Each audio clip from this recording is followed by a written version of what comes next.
Hello, and welcome to another episode of Around the Verse. I'm Sandy Gardner. And I'm Dave Haddock.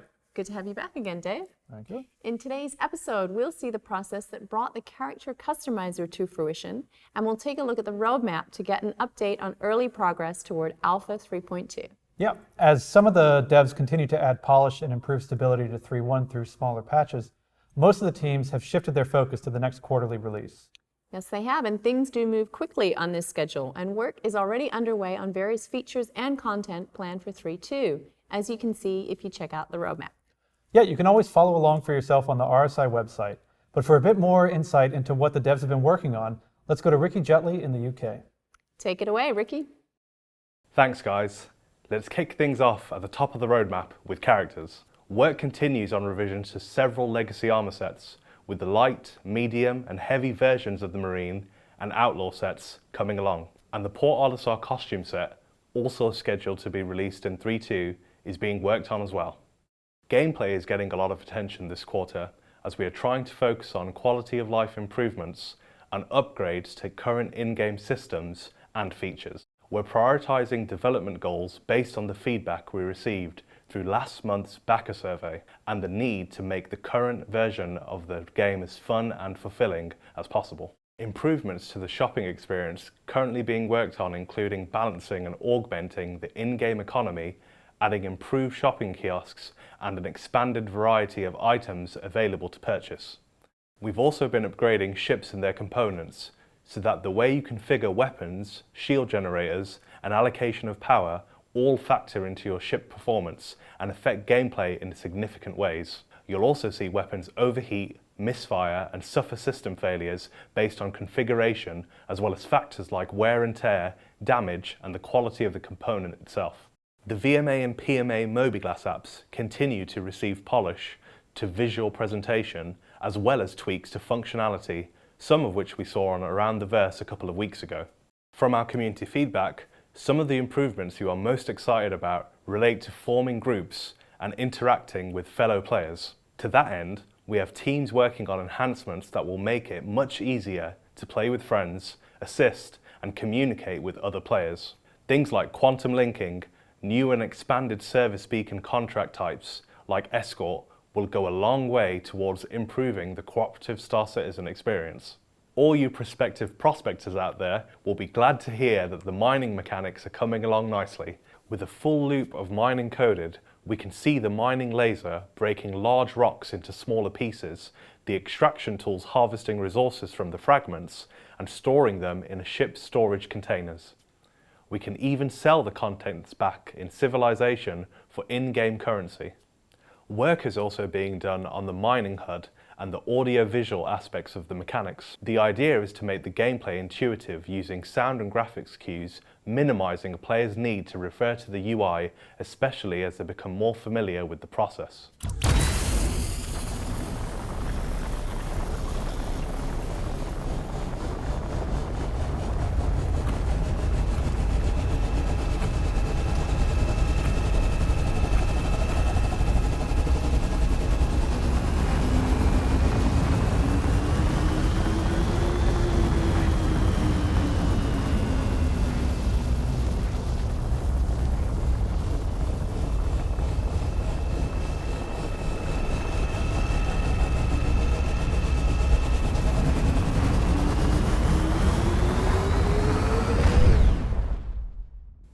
In the coming weeks, these visual prototypes and audio work will be integrated with the code to create a cohesive experience that will continue to be tweaked and improved before making it into Alpha 3.2. Moving on to the AI, combat behavior and wildlines are being worked on in relation to PU bounty hunting missions, interdiction, and dogfighting with pirates.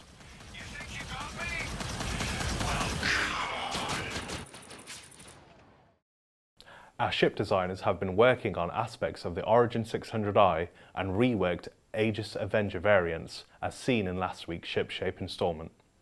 And they continue to work on other vessels like the Vandal Blade and the Anvil Hurricane. Meanwhile, new weapons and props are in various stages of development and set to be unleashed in the PEU. Our location teams are turning out some very impressive visual prototyping for Hurston, its moons, and its landing zone, Lorville. Those teams are also making exciting progress on the procedural layouts and visual detail work, like lighting, for the rest stop stations. That's all for now. We'll see you next time with more on the PU. Thanks, Ricky. It's cool to see these early stages of the mining mechanic. I mean, even in a pretty raw state, you can see all the components working together, and it's going to be pretty exciting to see the audio and visuals coupled with the system in the coming months. Yes, it will be. And with a lot of improvements to existing features, Alpha 3.2 is going to open up gameplay in a lot of fun ways. But now we're going to take a closer look at a feature that was just introduced in 3.1, the character customizer.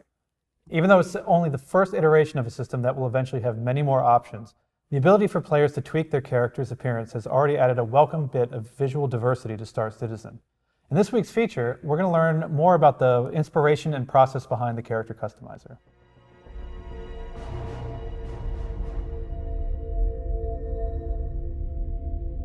So in 3.1, you'll be able to customize your character. This is the first time we've really been able to introduce this to the players. So we're super excited about bringing this to you guys. You'll be able to select from your head shape, your eye color, your hairstyle, your hair color, and your skin tone.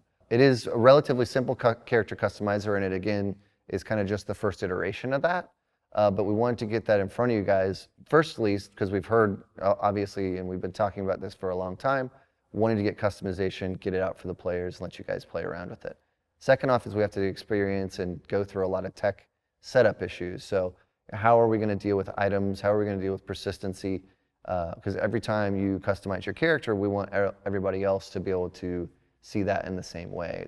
We want to see, you want to see your friends just like you've customized yourself. You want to see what they've made it too. There's a lot of things that came in with persistency, a lot of things that came in with how we're creating and generating and choosing our items. But this is the first time that players will be able to customize anything. Our characters are made up of items the same way everything else in the game is made up of items. So those categories of your head and your hair are items that have that geometry that load in together and make up the cobbled together character that you end up with.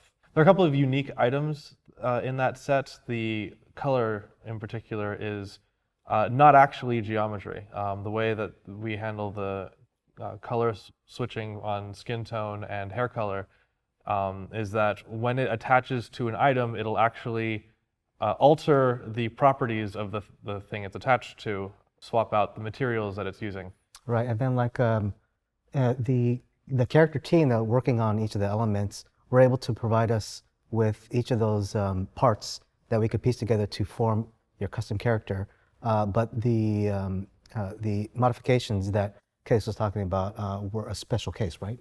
Yeah, we had to make those so that they could inject tags back into the parent entity. We needed to be able to control which items would be allowed to go with which other items. And for this, the first round of assets that we've actually created, we've been able to accommodate all combinations.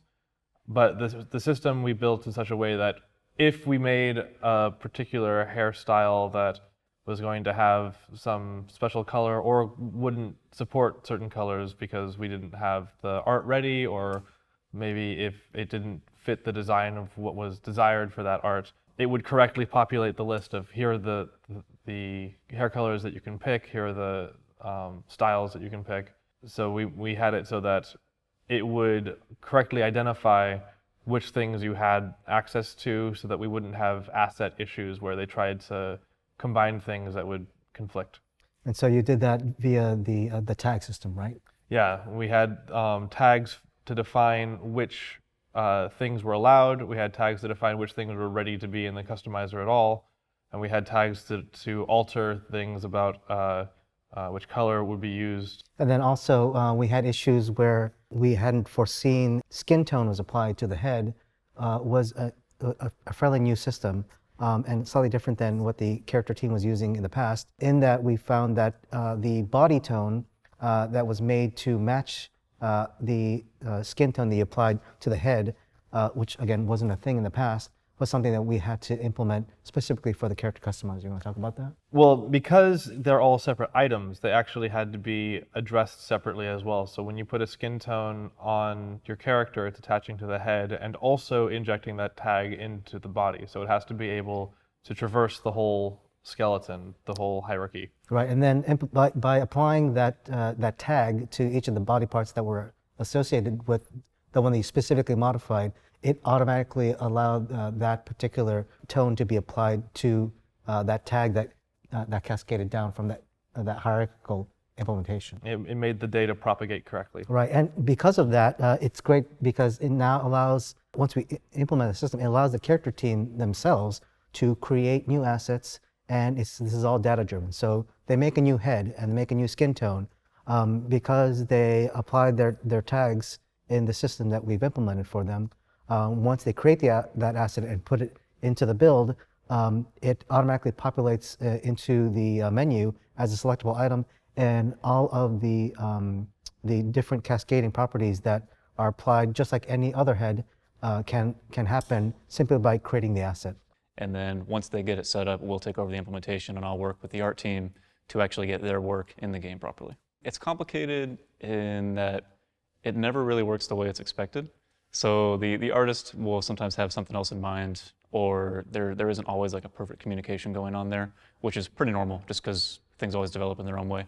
And also just the way the engine will handle the art, it doesn't always go as expected.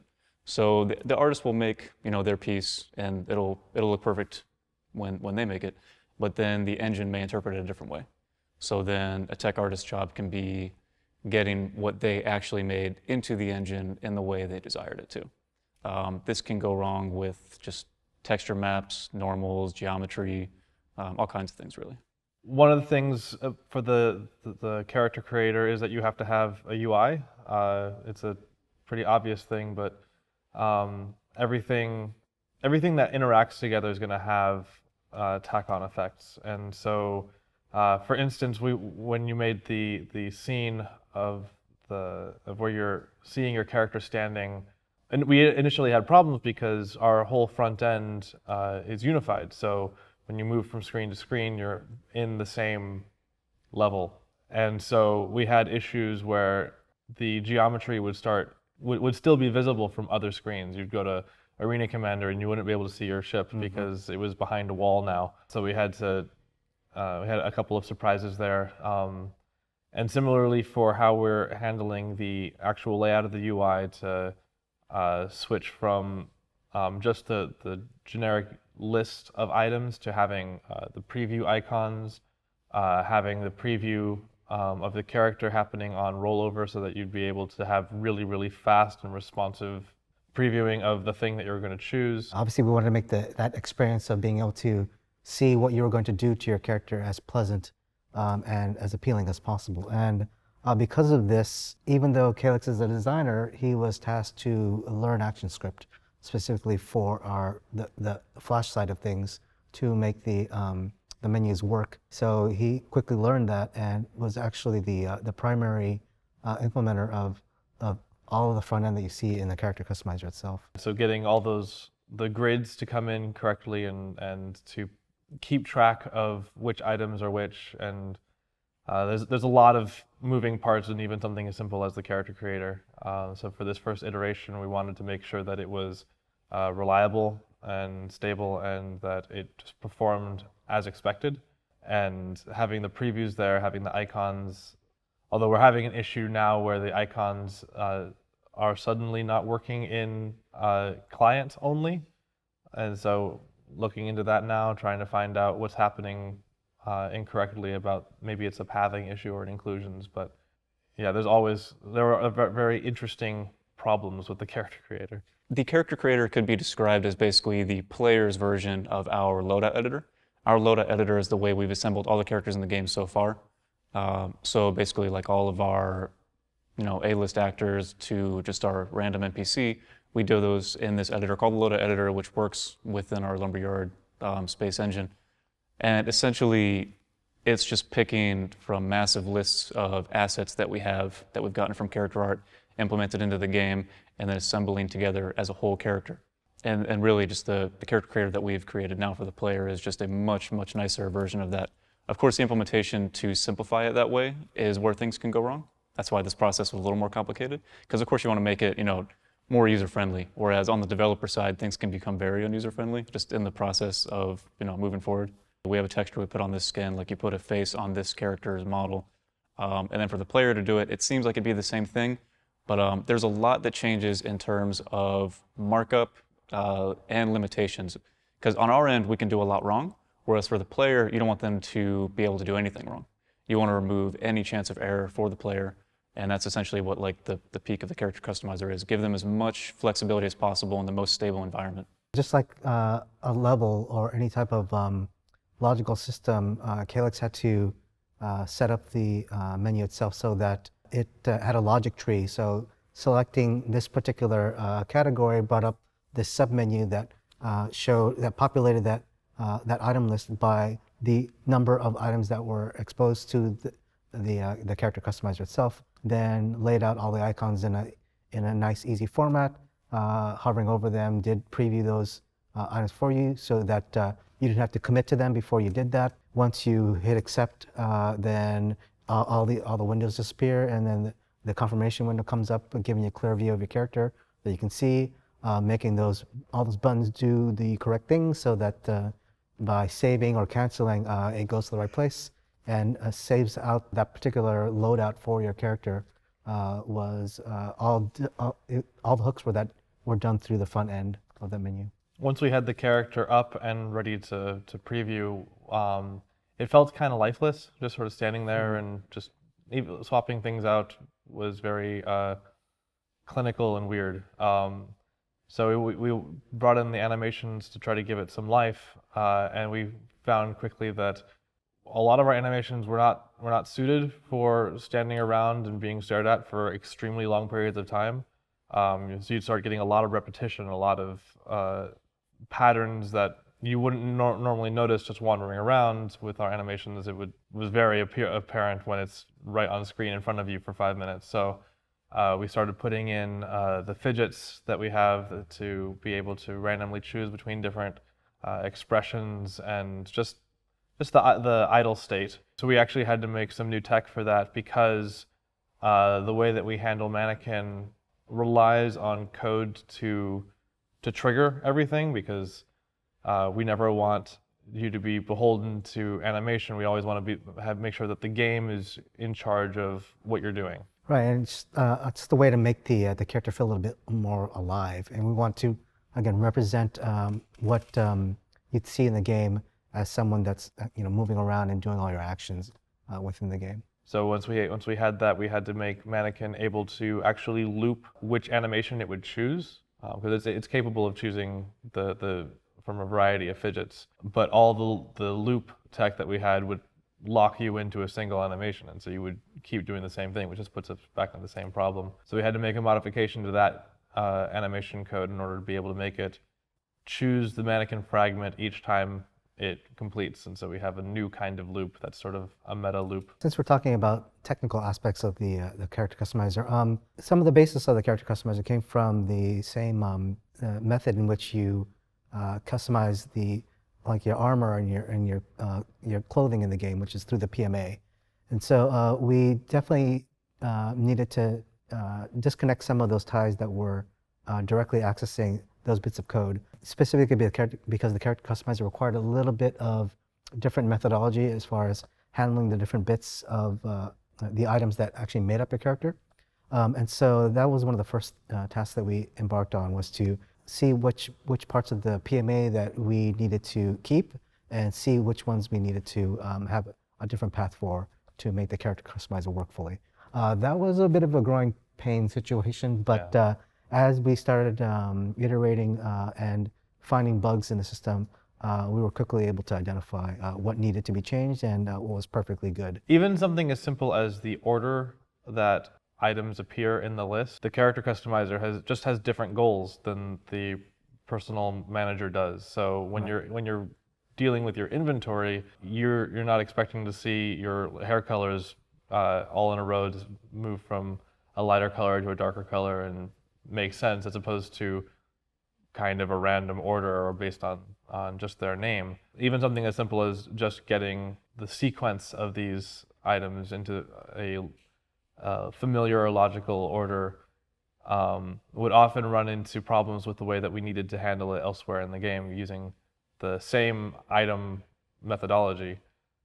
So we had to add in a different like sorting method. Right. So some of the assumptions we made about the PMA, thinking that it had the infrastructure in order to allow us to identify what the order was, found that that wasn't the case. So we, as we wanted to present the information, or at least your choices in a nice format, we found that that's something that we needed to inject into the character customizer itself. Once you hit accept and then go into the game, you are able to return to the main screen and then re-customize your character if you find that you don't particularly like your choices you made or just want to experiment with the other possibilities.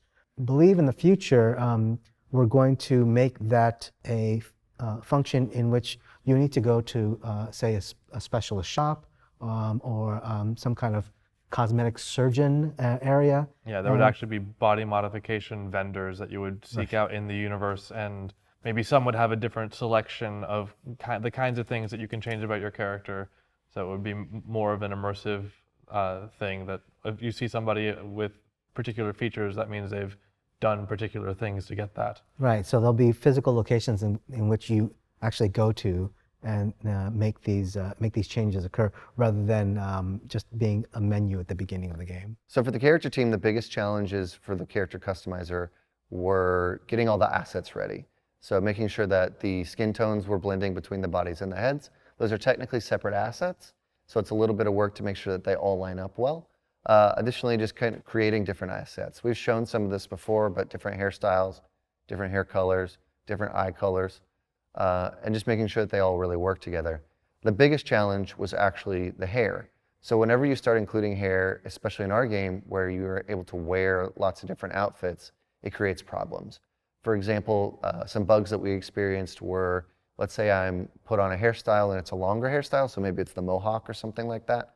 As soon as you put on a helmet, now that mohawk sticks through the helmet, and that's a problem. So we have to set up a bunch of tags which basically say, am I wearing a helmet? Yes. If so, do something. So for longer hairstyles, when you're inside of a helmet, it will automatically swap your hair to be a Snoopy cap or like a skull cap that you wear. If your hair is short enough to go underneath the helmet and not go through the glass, you'll actually keep your hair. Other things were hats. So let's say you customize your hairstyle. There's 9 hairstyles available in the customizer, and you put on any hat. Now, before, whenever you would put this on, the hair would just go away and you'd be bald, which is a problem. So we had to create hat hair. For every hairstyle, we have to create a custom variant or a custom mesh that fits all the hats, so that when you put on the hat, it culls out or deletes the geometry above the hat line and just the things that are below the hat line, so your character isn't bald. So there's a lot of just making sure that whatever's being chosen is also being maintained and kept up and keeps that kind of visual look. Thanks, everyone. I can't wait to see how this feature grows over time. You can already pull together some pretty wild looks, and the options are only going to allow for more and more diversity. That's right. And with more armor and clothing choices being added with each release, which we saw earlier in the update, you'll also be able to personalize your character's gear and wardrobe. BritizonCon is coming up this weekend in Manchester, and tickets to that are still available at britizoncon.uk. And we'll have details about our very own CitizenCon event in an upcoming comlink, so stay tuned for that. Remember those large-scale replicas of Star Citizen props and furniture we saw last year at CitizenCon? I do, and you can purchase some officially licensed Star Citizen items designed by the same team that produced those very props. Check the video description for a link and more details. You're definitely going to want to check them out. You can also check out our latest concept ship, the innovative Origin 100 series, on the RSI website now. There's lots of information about the ships themselves and their cutting-edge fuel system in the comlink section. And for those of you who still haven't had a chance to get into the game, we have discounted starter packages available in the Pledge Store for a limited time. And that's all for this week. Remember to check out tomorrow's episode of Reverse the Verse live at 9 a.m. PDT tomorrow on Twitch, where Jared chats with Lee Banyard and Philip Piers-Smallwood from the audio team. It should be quite the listen. And make sure to check out the new episode of Calling All Devs that aired earlier this week for answers to backer questions about persistence, snubcraft, and more. A big thanks to our subscribers for sponsoring all of our shows. And of course, thank you to all of our backers. Your support lets us continue to make Star Citizen and Squadron 42 the best they can be. Until next week, we will see you around the verse.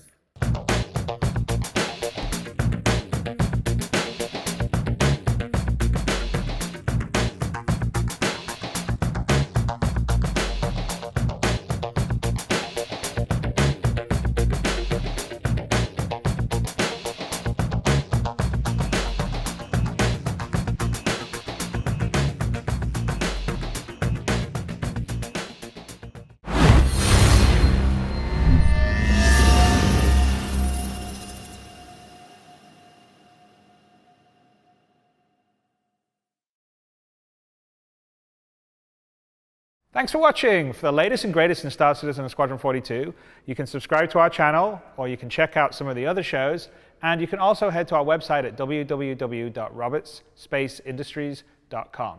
Thank you very much for watching.